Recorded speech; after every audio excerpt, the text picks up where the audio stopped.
ndi wano ne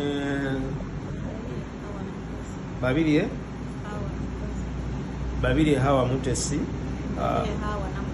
yes namukose akomawo e Uganda mukama we yamukwatidde mu n'ebintu ebifaananyiriza eddogo ng'asaze enviiri ze n'ezize n'omunnyo n'abitabula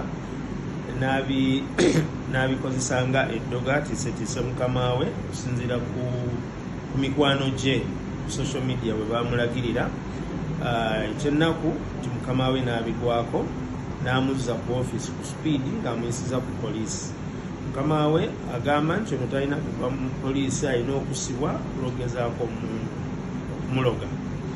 Ofiisi egamba tesobola kukyusa ikaama ye kugiwa mulala olw'ensonga nti ekyeddogo punishment yakomera nnene.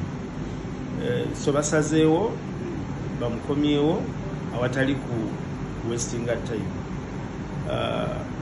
Omukyalo ono abadde akakola emyezi 2 sente ze bazimuwadde naye bali mu kutya nti ono anaagenda n'ebintu byabwe ebintu bye babisigazza.